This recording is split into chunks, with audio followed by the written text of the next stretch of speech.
Hello, knowledge seekers. In this episode of 20-Minute Books, we delve into ISIS Inside the Army of Terror by Hassan and Michael Weiss. This profound work takes an unflinching look at the militant group, the Islamic State, tracing its evolution from a shadowy faction to a formidable force declaring a caliphate across vast territories of Iraq and Syria. Based on extensive research and featuring riveting first-hand accounts, the book not only explores ISIS's ideological fervor and military prowess, but also lays bare the missteps and miscalculations of Western powers that may have inadvertently contributed to the group's rise. Authors Hassan, a respected Middle East analyst and columnist, alongside Michael Weiss, a journalist and fellow at the Institute of Modern Russia, combine their expertise to provide a chilling narrative that reads like a political thriller, yet is grounded in rigorous journalism. This book is a must-listen for anyone interested in the complexities of international politics, the dynamics of terrorism, and Middle Eastern affairs. Detailing the horrifying yet important reality of religious extremism, ISIS, Inside the Army of Terror, is an essential primer for historians, scholars, policymakers, and the general public seeking to understand the genesis of one of the most notorious terror groups in modern history. Join us as we explore the harrowing world of ISIS in a comprehensive summary designed for those who need to grasp the core of the issue, all within 20 minutes.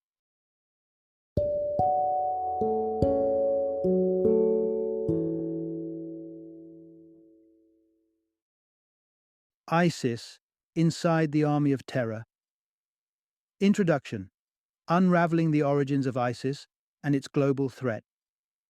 Imagine a force erupting into global consciousness, sudden and devastating. This is the story of ISIS, the Islamic State of Iraq and Syria, a militant group whose brutal conquests and political savvy have positioned it as a formidable adversary against world powers. For the West, ISIS appeared to materialize from thin air, embroiled in conflict and rapidly seizing territories. But the truth is, the seeds of ISIS's rise were planted long before their flag was hoisted over Mosul or Raqqa. Understanding the emergence of a jihadist colossus. ISIS didn't just spring up overnight. It was birthed from the fertile ground of political discord, ancient sectarian strife, and the vestiges of foreign intervention. The world watched, bewildered, as a group of battle-hardened militants began to carve out a state from the bleeding heart of the Middle East. They claimed a caliphate, a dominion for the faithful, and declared themselves rulers of all Muslims. As we delve into the labyrinth of ISIS's ascent, the facade of their sudden emergence crumbles away, revealing a calculated progression of power. Drawn-out plans, exploitative alliances, and a campaign fueled by fear and unmatched violence have underwritten their grim narrative. The vision of ISIS's leaders reaches back, blending historical ambition with modern terror to claim a ghastly foothold in our time. The rivalry that shaped radical extremism. Dive deeper into the shadowy realm of terrorist networks, and you'll discover the animosity between ISIS and Al-Qaeda. Far from a unified front, these organizations vie for dominance, leading to bitter hostility that has torn through the jihadist movement. Their internecine conflict is more than a power struggle. It's a clash of philosophies, strategies, and visions for global jihad. The paradox of imprisonment and its appeal to militants. Prisons, often intended to neutralize threats, became unlikely incubators for ISIS's ideology. Far from being a deterrent, incarceration offered a haven for jihadists to regroup, strategize, and network. For some, remaining behind bars was a strategic choice, a pause in the battle to emerge more radicalized, more connected, and more determined to spread terror across the lands. Masterful propaganda, the media arm of a terror state. ISIS's rise is not solely attributed to warfare and terror. A sophisticated propaganda machine amplifies their message, marrying modern marketing with an ideology of extremism. Slickly produced videos and polished magazines serve not just to intimidate, but to recruit. They draw in the disenfranchised and the passionate, offering a narrative of purpose, power, and piety. Through these channels, ISIS has not only shaped its image, but expanded its reach, seducing followers from around the globe to join their dark cause. As we explore the alarming ascent of ISIS, a mosaic of calculated tactics and opportunistic ventures is revealed, challenging the world to respond. To combat the tide of extremism, it is not enough to react with force alone. The global community must strive for understanding, to explore the psychology, strategy, and intent behind this terrorist juggernaut, and perhaps in that knowledge, find the means to quell the fire they have ignited. Part 1. The Siren Call of Jihad, ISIS's drive to attract the unyielding. Amid the myriad headlines detailing violence and upheaval, one name emerges with chilling frequency: ISIS. This shadowy entity, known formally as the Islamic State in Iraq and al-Sham, has carved out a territory as vast as England through intimidation and unrelenting aggression. In 2014, it made a bold move by declaring the formation of a caliphate, signaling a new era of dominion in the Middle East. The men behind the masks, Saddam's legacy in ISIS. The core of ISIS's command owes its strategic acumen to a surprising source: the fallen Iraqi regime of Saddam Hussein. With its upper echelons staffed by former advisors of the deposed leader, ISIS displays a formidable intelligence-gathering capability. It deftly navigates the political landscape, at once championing itself as the guardian of Sunni minorities and a bulwark against perceived aggressors, such as the United States and Gulf Arab states, the archetype of jihadist passion. Despite a relatively small footprint in Iraq and Syria, ISIS constructs its ranks from individuals whose fervor is unwavering. Each recruit must embody absolute commitment to the group's cause, and one such person was Abdelaziz. Born in Bahrain and drawn to the concept of jihad during the turbulence of 2011, Abdelaziz sought a faction that matched his intensifying extremism. Discontent with the moderate groups opposing Syrian President Bashar Assad, he sought a more zealous platform and found ISIS. Abdelaziz's rise within ISIS was meteoric. He rapidly proved himself by engaging in brutal acts, such as beheadings captured on film, and was even granted the horrific entitlement to own a sex slave, a stark illustration of the extreme ideologies within ISIS. His end came in 2014, struck down by a Syrian sniper, dying as he had lived, in pursuit of martyrdom. A robust and relentless threat. The tale of Abdelaziz is far from an outlier in the organization's ranks. It is emblematic of the standard ISIS aspires to. Fanaticism isn't just welcomed, it's the baseline for admission. With such stringent recruitment strategies committed to galvanizing those who share their radical vision, ISIS stands as a formidable and continuous menace, not just to Iraq and Syria, but as a burgeoning specter of terror within the international community. Part 2. The Vision of a Caliphate. ISIS's ambition for an Islamic State under Sharia. What burns at the core of ISIS's ambition? Beyond the battlegrounds and terror, their ultimate objective takes shape: the creation of a caliphate, a singular Islamic empire governed by Sharia, the Islamic legal system derived from the Quran. Renouncing modern nation-states, ISIS has expanded its sights from seizing pockets within Iraq and Syria to forging a sprawling dominion. The Islamic State, as they name themselves, dismisses all existing territorial lines and government authorities as null and void. At the helm of this proposed empire is Abu Bakr al-Baghdadi, who boldly dismisses any authority other than the Islamic states. To ISIS, the world is dichotomous. There are the inhabitants of their caliphate, devout Muslims and mujahideen pledged to uphold Sharia, and then there are the enemies. Those who do not subscribe to their doctrine, including Jews, Christians, and particularly the allies of the United States, are labeled infidels destined for destruction. the blueprint for a theocratic tyranny. With the caliphate, ISIS envisions a society bound rigidly by the edicts of Sharia law. Initially, some inhabitants of the areas seized by ISIS viewed their new rulers as saviors from chaos. ISIS took charge of governance, fixing infrastructure, and restoring a semblance of order to war-torn regions. However, this veneer of stability soon crumbled as the iron fist of religious dogma descended. Education halted as schools shut down. Women encountered severe restrictions, forced into hijabs and confined to their homes without a male escort. Beard shaving became a punishable offense for men, and attendance at mosque prayers 5 times a day became mandatory for all. For those who defied these draconian laws, the consequences were severe and barbaric. Torture, mutilation, and execution became tools of control, instilling fear to enforce compliance and crush dissent. This despotic regime, ensconced in militant theology, has subjected countless individuals to extreme suffering. Yet to fully grasp the entity of ISIS, we must journey back to its genesis, exploring the historical and ideological roots from which it branched out into today's tableau of terror. Part 3: The Unyielding Zealot, Abu Musab al-Zarqawi, the radical harbinger of ISIS.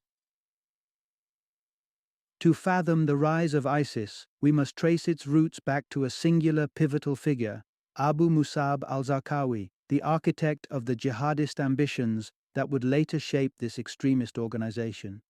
Born into the grit of a Jordanian backwater, al-Zarqawi's early life was marred with strife. His path to education was trampled by turmoil. He emerged volatile, ill-tempered, and with scant literacy in his native tongue. Seeking a corrective course, his mother impelled him toward religious instruction, hoping for salvation. Instead, what blossomed within al-Zarqawi was an intense radicalization. In the fervent climate of Salafism, a radical strain of Sunni Islam, al-Zarqawi found his calling in the concept of jihad, his notion of divine struggle. His spiritual quest carried him to the battlefields of Afghanistan in 1989, just as the country's tumultuous civil war beckoned. He joined forces with the Mujahideen, contributed to a jihadist publication, and honed his militant skills in the hallowed halls of extremism, including a stint with the notorious Al-Qaeda. However, al-Zarqawi's aspirations gained true momentum upon crossing paths with al-Maqdisi, the head of a Jordanian jihadist cell. This encounter marked a profound mentorship that would shape his extremist trajectory. Together, they furtively recruited acolytes and hustled arms until the hand of justice caught up with them in 1994. Sealed behind bars, rather than being subdued, al-Zarqawi's influence swelled as he ascended the ranks of notoriety among his fellow radicals. Through the issuance of fatwas, he captured the attention of an intrigued Osama bin Laden. With the wings of amnesty in 1999, al-Zarqawi walked free, making his way back into the heart of Afghanistan. In the clandestine realm, where the air was thick with the plotting of terror, he and bin Laden's meeting carved a new chapter, one that sowed the seeds of the horror that ISIS would later unleash upon the world. Part 4: A Marriage of Convenience, the unlikely alliance between al-Zarqawi and bin Laden. In the dark web of terrorism, the union of Abu Musab al-Zarqawi and Osama bin Laden forms a particularly disquieting nexus in the chronicles of modern extremism. It's from this uneasy collaboration that the foundations of what would become ISIS were laid. Bin Laden, embroiled in the infamy of al-Qaeda, was the strategic patron of numerous terror cells and had accrued significant influence and wealth within jihadist circles. Despite profound ideological discrepancies, bin Laden saw potential in al-Zarqawi's fervor and reach in the region. Al-Zarqawi, though sharing a common disdain for America, had a broader catalogue of adversaries, extending his wrath to Shia Muslims and Sunni dissenters of Salafism. The alliance wasn't born of admiration. By many accounts, bin Laden had little personal affinity for al-Zarqawi. It was the logistical and territorial sway that al-Zarqawi held that intrigued him. Persuaded by his security chief, bin Laden decided to assimilate al-Zarqawi's aggressive tactics for their mutual benefit. In the year 2000, bin Laden entrusted al-Zarqawi with oversight of a Herat-based al-Qaeda camp, a hub for recruiting and training militants for future acts of terror, one of them being the assassination of the U.S. aid officer Lawrence Foley in Amman. The tendrils of al-Zarqawi's influence, buttressed by his alignment with al-Qaeda, extended into northern Iraq and Iran, birthing new training camps and establishing dominions governed by Sharia law. This expansion was leveraged by the United States government as evidence of al-Qaeda's connection to Saddam Hussein and Iraq's purported chemical arsenal, which became the casus belli for the 2003 Iraq invasion. Amidst the crescendo of war, bin Laden declared an open address to the Iraqi populace, urging militants to unify with local forces against the common foreign antagonist. The stage was thus set for a nefarious coalition where radical Islamists would entwine with the remnants of Saddam's Ba'athist party, heralding a new and troubling chapter in the story of Middle Eastern conflict. Part 5. The Forge of Terror: How Iraq's conflict nurtured future ISIS loyalists. As the American-led coalition forces stormed into Iraq, the political landscape was shaken to its core, creating a vacuum where former members of Saddam Hussein's Ba'athist party found themselves relegated to the fringes. It was within this power void that the seeds of extremism took root, setting the stage for future alliances with ISIS. Saddam, prior to the invasion, had grown wary of the sectarian divide between Iraq's Shia majority and the governing Sunni minority. To stave off potential insurrection, he initiated an Islamization campaign for state officials, encouraging connections with mosques and religious teachings.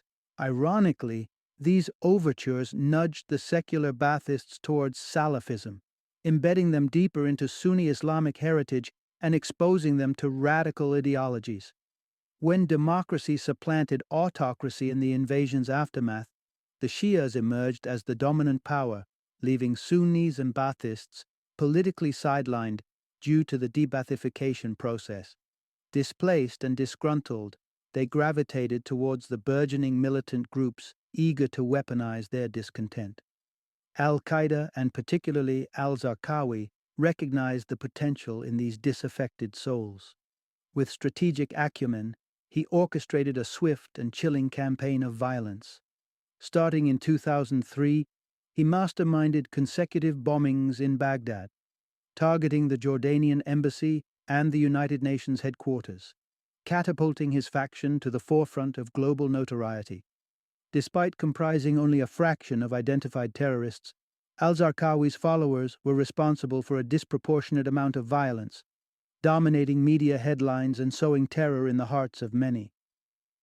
Al-Zarqawi introduced a grotesque innovation to this reign of terror: the videotaped beheading. These gruesome spectacles, with victims garbed in orange to echo the uniforms of Guantanamo Bay detainees, became a macabre signature and a pointed statement against U.S. policy. But al-Zarqawi's primary aim was the incitement of sectarian conflict. By targeting the Shia population, he hoped to provoke a civil war, rallying the Sunni Muslims to his banner. This strategy of division and conquest bore bitter fruit, as ISIS later emulated this approach to gain control over cities such as Mosul, leveraging chaos and community rifts to tighten its insidious grip on the region. Part 6. The Guiding Shadow of al-Zarqawi in the Rise of ISIS. The brutal campaigns led by Abu Musab al-Zarqawi, marked by election boycotts, targeted killings of Shia leaders, and a spree of beheadings, aimed to consolidate Sunni militants under his extremist doctrine. However, the very ferocity of his methods eventually led to his undoing. Al-Zarqawi's drive for unity was paradoxically divisive. Attempting to disrupt the 2005 election in Iraq, his tactics initially appeared to triumph as Shias faced increased attacks and Sunni voter turnout diminished. Yet, this violence alienated many within the Sunni community, prompting tribal leaders to reassess their allegiances. They recognized the cost of continued chaos and the power vacuum it created, leaving them with scant representation in the newly formed government. The backlash against al-Zarqawi grew, with some tribes even aligning with American forces to expunge al-Qaeda's footprint from their regions. The perception that Iraq, post-invasion, was being ceded to Shia Iran, and with it the mistreatment of Sunnis under the new regime, kindled further radicalization. The horrifying conditions uncovered at the Jadriya bunker, where Sunni detainees suffered inhumane confines, became a drastic rallying point for militant recruitment. The eclipse of al-Zarqawi in 2006, felled by a targeted bomb strike in Hibib, did not diminish his influence. His legacy became a beacon for further enlistment into the jihadist cause, and his disciples, notably al-Masri and al-Baghdadi, forged ahead with inexorable resolve. They established ISIS in the wake of their predecessor's demise, with al-Baghdadi ascending as the figurehead. Under the aegis of ISIS, the objectives swelled in scope and ambition, far surpassing those of al-Zarqawi. With a path laid bare by blood and fervor, they aspired to erect an Islamic state at any cost, an aim that would upheave the Middle East and shape the global discourse on terror. Part 7. ISIS's strategic patience, laying low and building strength. In the evolving drama of Middle Eastern conflict, ISIS established itself in the turbulent heart of Iraq, biding its time and meticulously crafting an infrastructure for its long-term aspirations. However, their support from within was overestimated, particularly concerning the Sons of Iraq, a unison of tribal factions wary of extremist dominance. The everyday reality of living under jihadist rule, encompassing relentless violence, strict Sharia enforcement, and an absence of civil liberties, left the local population yearning for stability and peace.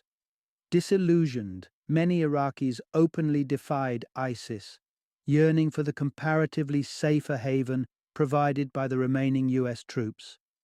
Faced with increasing hostility, both al-Qaeda and ISIS saw their holds wane, compelling them to retract their operations to smaller regions and refocus their strategies. Even within the ranks of their supposed allies, sentiments shifted. Several jihadist entities, recognizing the detrimental impact of al-Qaeda's presence, chose to sever ties. When those calls for withdrawal went unheeded by bin Laden, factions like the Islamic Army sought aid from the Americans to reclaim their territories. Through coordinated efforts, al-Qaeda was incrementally purged from Iraq, leaving ISIS as the prime inheritor of the Sunni extremist mantle. What set ISIS apart in this period of upheaval was their calculated patience. Learning from the overreach of al-Qaeda, they adopted a low-profile stance, weaving themselves into the fabric of society while awaiting the complete exit of foreign forces. This downtime was anything but idle. Prisons became fertile recruitment beds for ISIS, a strategy executed with cold precision. Members would deliberately get incarcerated to tap into the concentrated pool of potential recruits. U.S. detention centers inadvertently became hubs for radicalization, providing a safe and resourceful environment for ISIS leaders to expand their ranks without the hassle of establishing covert safehouses. In this calculated lull, ISIS fine-tuned its approach, amassing support and consolidating power, silently laying the groundwork for its eventual resurgence once the American military presence in Iraq came to an end. Part 8. Syria, the battleground that shaped ISIS's rise. As al-Qaeda's influence receded from Iraq, ISIS found itself on the brink of a transformative era. The group shifted gears, drawing on the growing dissent against American troops and the Iraqi administration. On the cusp of a regional upheaval, the Arab Spring of 2011, ISIS was poised to display its burgeoning dominance, with Syria as the stage for its emerging power play. President Bashar Assad, the linchpin of Syria's established order, was determined to maintain his grip on power amidst the tumultuous wave of revolutions. Assad finessed a delicate balance of exploitation and manipulation, playing both sides in a bid to bolster his position. He cynically propelled jihadists into the fray, releasing them from prisons to fuel the chaos and to serve as a counterweight to the Free Syrian Army insurgents.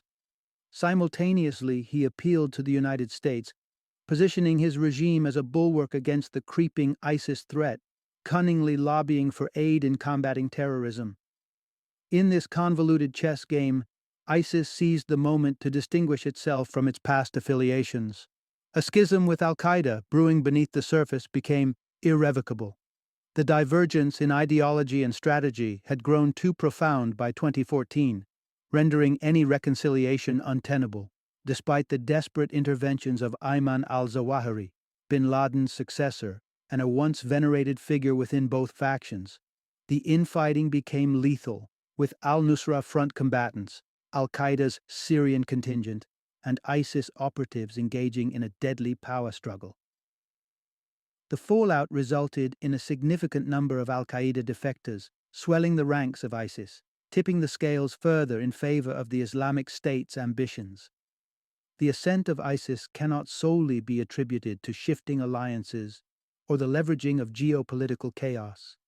At its core was a relentless drive to induct new fighters and rapidly commandeer land, personifying a juggernaut that, in its ruthless efficiency, carved a sovereign, albeit terrifying legacy in the sands of the Middle East. Part 9. Propaganda as a Weapon. How ISIS Masters the Art of Recruitment. The grim spectacle of public executions and the defiant unfurling of a black banner have become haunting symbols of ISIS's reach. It's through these evocative and often shocking images that ISIS has amplified its narrative, drawing recruits into its fold with the allure of belonging to something larger than themselves. ISIS's propaganda machinery operates on an unprecedented level of sophistication, harnessing both time-tested media outlets and the pervasive power of social networks. Initiatives range from high-quality video productions to the distribution of their magazine, demonstrating a comprehensive approach to spreading their jihadist message.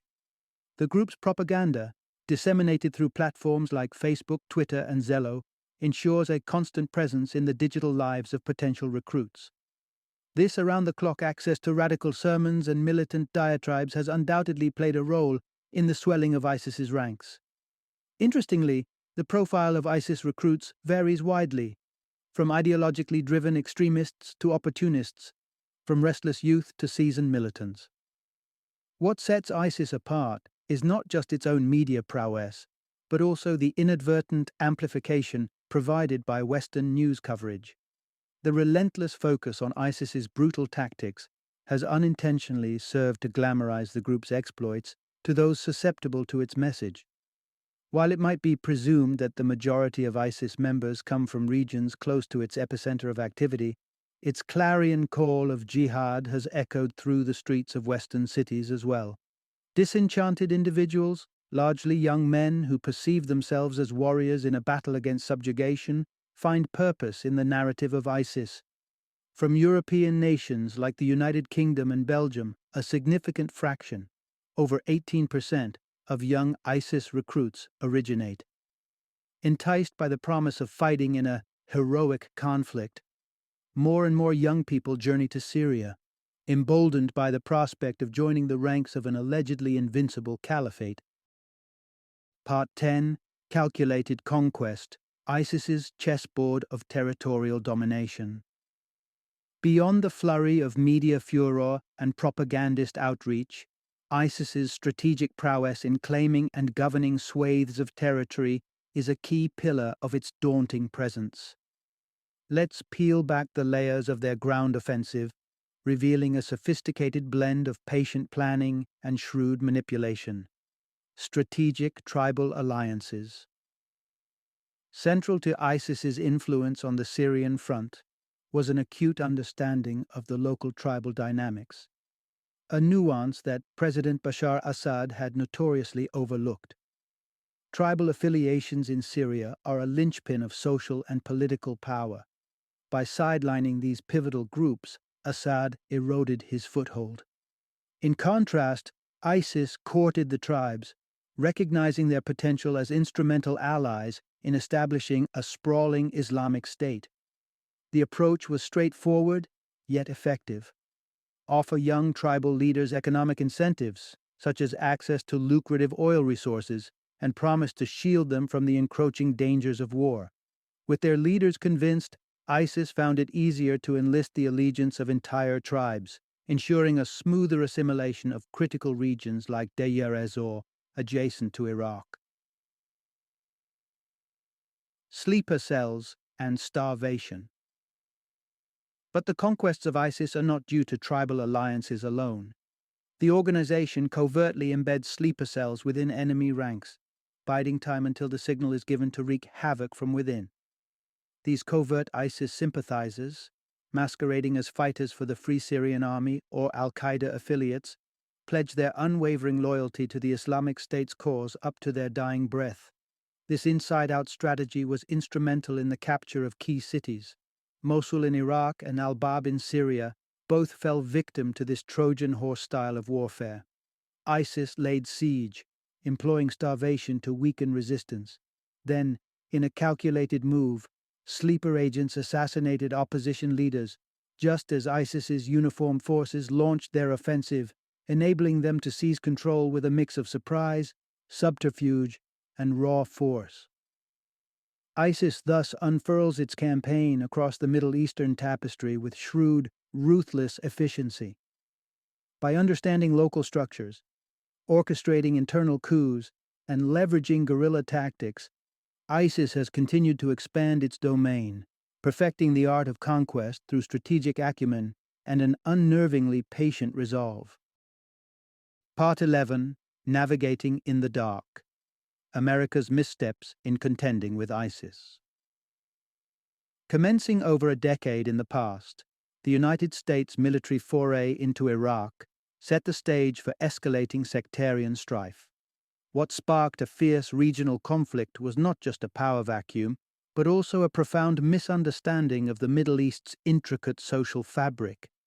Indeed, it's become starkly apparent that the United States was woefully ill-prepared for the ensuing turmoil it would face in Iraq. But what underpinned this lack of foresight? From the outset, the United States demonstrated a superficial grasp of Iraqi society. American interaction with the Sons of Iraq, the negotiations with tribal factions, and the reconstruction of the Iraqi political system, which marginalized Sunnis in favor of a Shia majority, were all marred by naivete and miscalculation. The repercussions of such fumbling diplomacy and short-sighted military strategy were fertile grounds for insurgent and extremist factions to flourish. American officials seemed perplexed by the mercurial nature of tribal loyalties and political allegiances, leading to tactical errors and strategic blunders.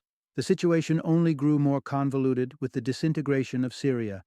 As the crisis deepened, the United States found itself lagging, unable to stay apprised of shifting allegiances and escalating violence, much less formulate a responsive approach. Syria's President Assad presented a particular conundrum for the United States. When Assad petitioned for American assistance against internal insurrections, a dilemma arose. Backing the authoritarian Assad regime was distasteful, yet bolstering the rebels risked inadvertently empowering organizations like al-Qaeda and ISIS, further destabilizing the region. The multifaceted nature of the Syrian conflict defied the binaries of traditional warfare. There were no clear, good or bad sides to support. Each option appeared to propagate a different brand of error. Looking ahead, the future of ISIS's insidious caliphate looms with disturbing uncertainty. Their relentless propagation of violence and extremism casts a long shadow, and the West's misdirected attempts to counteract their influence must contend with the sobering reality of a conflict that seems to offer no easy solutions or foreseeable end. Final summary. At its heart, the story of ISIS is a cautionary tale of underestimation and oversimplification. Far from being a mere assemblage of terrorists, ISIS has evolved into a militarily disciplined, finely resourced entity, capturing lands and hearts with an iron determination. Its tentacles extend beyond its immediate territory, pulling in support and manpower from across the globe. Western nations, grappling with the complexity and ferocity of ISIS, have been repeatedly outmaneuvered. The price has been steep, measured in the currency of human lives, a grim testament to the group's strategic prowess and the international community's faltering responses. The world is left to contend with the grim reality of a lethal and sophisticated army in the guise of a fanatical movement whose impact will reverberate for years to come.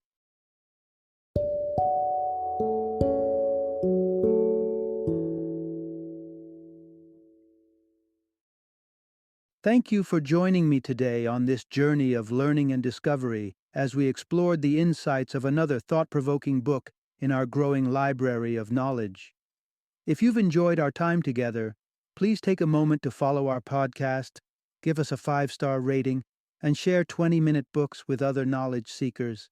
Your support truly means a lot. Don't forget to join me again in the next episode, where we will delve into another enriching book. Until then, happy reading and happy listening.